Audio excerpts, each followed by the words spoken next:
Bago tayo magsimula, huwag kalimutang mag-like at share. Kung nagustuhan ninyo, mag-comment sa ibaba. Maraming salamat, let's go, ituloy na natin ang kwento. Nakatayong mag-isa si Aster habang hindi mabilang na mga palaso ang pumaparusa pababa sa kanya. Ngunit wala ni isa ang nakaabot sa kanyang katawan. Ginamit niya ang kanyang kapangyarihang mana upang harangin ang bawat dumarating na atake. Ang kanyang buong katawan ay naglalabas ng napakalakas at makapangyarihang pulang aura. Ang enerhiyang yun ay ramagasan ng parang isang marahas na pulang tsunami, pumulupot at hamampas sa hangin habang sinasalubong nito ang bawat palaso. Ang tindi ng lakas na ito ay nagparamdam na parabang isang bagyo ng pulang enerhiya ang pinakawalan mula sa kanyang pagkatao. Nasaksihan ni Vigor ang kakilakilabot na eksenang ito at lubos na yumanig. Sinalakay siya ng gulat at tak habang nakatitig kay Aster, hindi maintindihan ang kanyang nasasaksihan. Sa kanyang pagpapanik, pautal-yutal siyang bamulong ng may di paniniwala. Pira-pirasong tawag sa pangalan nito habang nahihirapan ang kanyang isip na ay proseso ang eksena. Nagtaka siya kung anong klase ng halimaw si Aster, batid na niyang wala ni isang palaso ang nakakalampas. Pinagmasdan din ng tagasuri ang lahat mula sa malayo. Kapansin-pansing nagulat din siya, ngunit hindi katulad ni Vigor, ang kanyang reaksyon ay may halong pagkahumaling at pagkatuwa.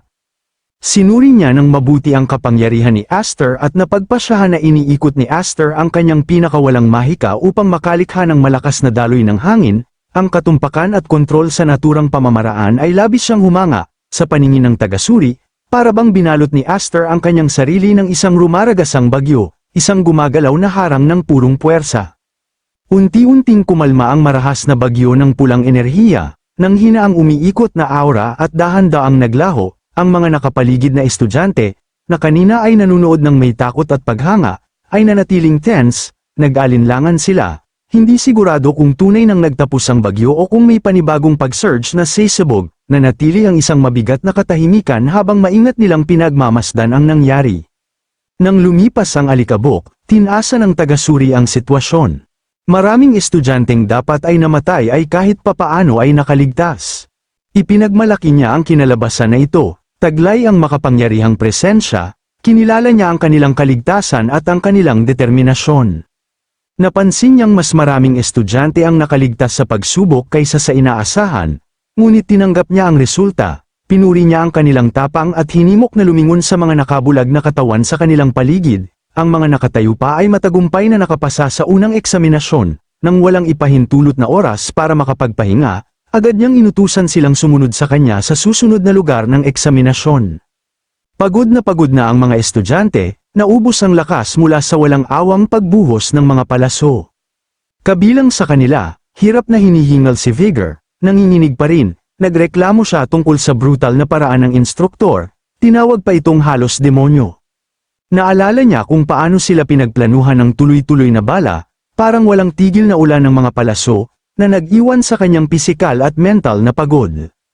Samantala, si Aster ay nanatiling kalmado, isang bahagyang ngisi ang namutawi sa kanyang mukha habang tinitignan si Vigor at parang nagtanong kung pagod na ba ito. Ang kanyang mahinahon at halos walang pakialam na asta ay lalo lamang nainis si Vigor. Inis na sumagot si Vigor, nagtatanong kung bakit ganyan si Aster na tila walang alalahanin sa kabila ng lahat ng pinagdaanan nila.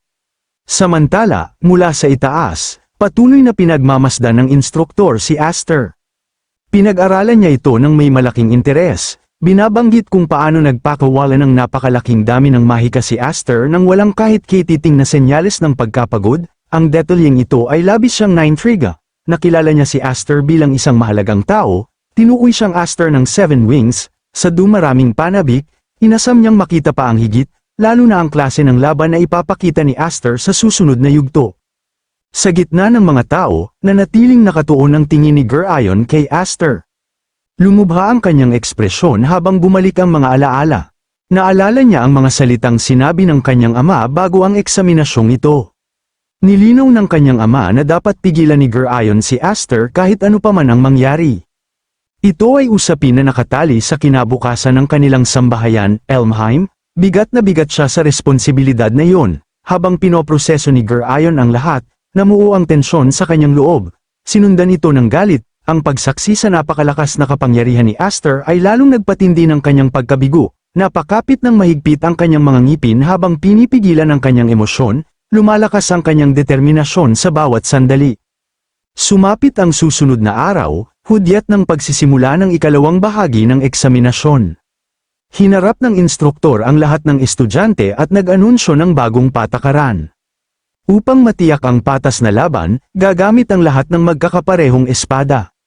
Inutusan niya ang mga estudyante na ipalit ang kanilang kasalukuyang sandata bago magsimula ang oryentasyon.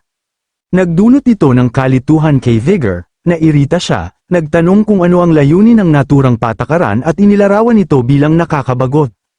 Si Aster naman ay mahinahong nagtanong kung naiiba ba ang mga nakaraang eksaminasyon.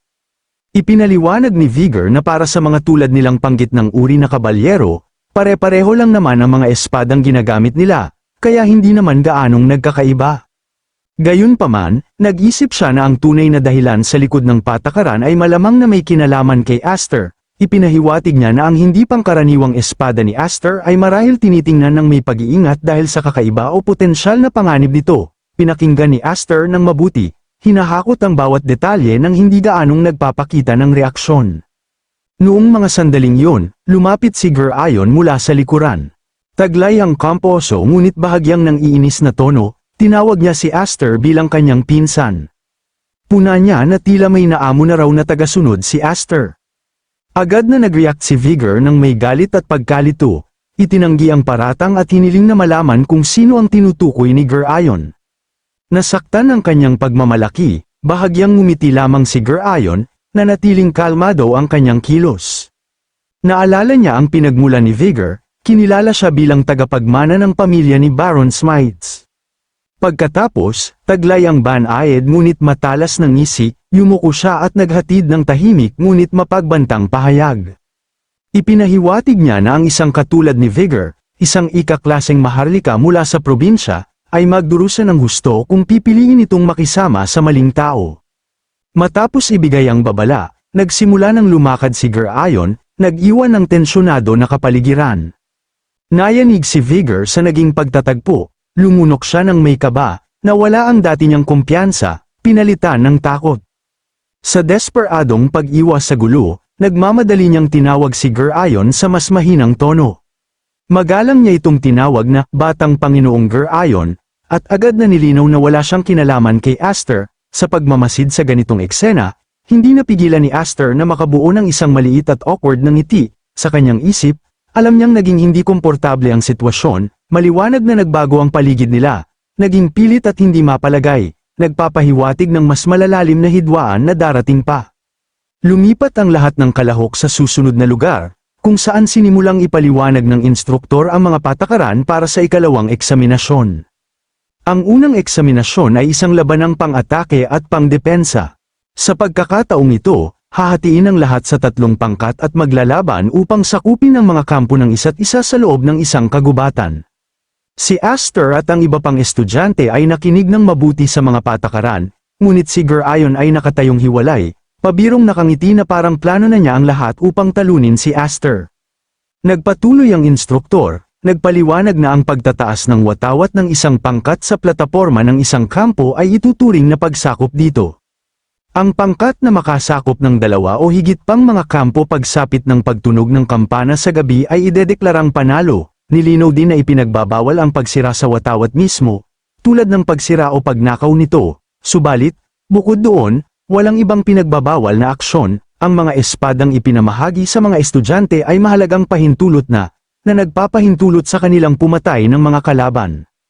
Di nagtagal, inanunsyo ng instruktor ang pagbuo ng mga pangkat, hinati ang mga estudyante sa tatlong grupo, bawat isa ay binigyan ng magkakaibang kulay na watawat, ang grupo ni Gerayon ay nakatanggap ng pulang watawat, ang grupo ng isang puti ang buhok na estudyante ay nakatanggap ng dilaw na watawat, at ang grupo ni Aster ay nakatanggap ng asul na watawat, nakatayong handa ang tatlong grupo upang manalo sa eksaminasyon. Sa pagsisimula ng eksaminasyon, napansin ni Aster ang isang senadoryas ng usok na umaakyat sa langit. Sinabi niya sa kanyang mga kasamahan na ang senadoryas ay hudyat ng pagsisimula ng pagsubok. Bawat kampo ay may tatlong watawat, at ang tagumpay ay nangangailangan ng pagsakop sa dalawa o higit pang mga kampo, kasama na ang sarili. Nagsimulang maunawaan ni Vigor ang sitwasyon, napag-alaman na isang grupo lamang sa 3 ang makakapasa sa eksaminasyon. Kinumpirma ito ni Aster ngunit napansin niya ang pag-aalala sa kanyang mga kasamahan. Ang iba, na hindi na komportable, ay itinuro na nangangahulugan itong kakailanganin nilang kalabanin ang sambahayan ng Elmheim, na ikinabahala nila. Nakaramdam ng awkwardness si Aster sa pagkarinig nito. Si Vigor, nakitang-kita ang takot, ay nagpaliwanag na takot sila sa gagawing paghihiganti ng sambahayan ng Elmheim. Ang kanilang makakalaban ay ang batang Panginoon ng pangunahing sangay, at kahit na eksaminasyon lang ito, ang pagtutok ng espada sa kanya ay maaaring sumire sa kanilang kinabukasan. Sa pinakamasamang sitwasyon, baka hindi na nila maitawag ng buong kapurihan ang kanilang sarili bilang mga kabalyero, at maging ang kanilang mga pamilya at nasasakupan ay maaaring patayin. Walang may gustong makipagkaaway sa napakalakas na angkan, dahil dito, tinanong nila kung sulit pa bang ipagpatuloy ang eksaminasyon, nangatwiran sila na may mga susunod pang eksaminasyon, at mas mabuti na yun kaysa ipagsapalaran ang kanilang buong buhay. Ngumiti si Vigor ng mahina, sinabing malamang ay hindi maintindihan ni Aster ang nararamdaman ng mga mahihina. Mabilis na kumilos si Aster, iniisip kung paano siya nauwi sa pagkakahiwalay sa isang labanang pangkat. Sa parehong oras, naunawaan niya ang kanilang takot. Ang sambahayan ng Elmheim ay isang mapang-ipang angkan na hindi kailanman masusuway, at si Gerayon ang simbolo ng pamamayaning iyon. Habang naalala ni Aster ang mga salita ni Vigor tungkol sa hindi pag-unawa sa mahihina, pinagmuni-munihan niya ang kanyang sariling posisyon, sa paningin ng iba. Nakikita pa rin siya bilang bahagi ng parehong grupo, kahit na ganoon, napansin niya kung gaano katahimik ang lahat, wala pang nagsisimulang laban, kaya nagtaka siya kung maingat lang ang lahat o kung may ibang nangyayari. Habang pumapasok siya sa arena ng eksaminasyon, nagulat siya. Naroon na ang leader ng dilaw na watawat, nakatayo kasama ang kanyang watawat, tila hindi inaasahan na si Aster lang ang dumating, para bang hinulaan na ang lahat. Naguluhan si Aster, lalo na nang mapansin niyang ang kalaban ay ibinaba na ang sarili niyang kampo na watawat, ang blondeng estudyante ay basta sinabing may libre lang siyang oras. Pagkatapos ay inihagis niya ang kanyang watawat sa hangin at nilinaw na gusto niyang samahan siya ni Aster. Nanlumo si Aster, hindi maintindihan ang kahulugan ng mga kilos na ito. Pagkatapos ay inilabas ng blondeng estudyante ang kanyang espada, hudyat ng pagsisimula ng isang paghaharap.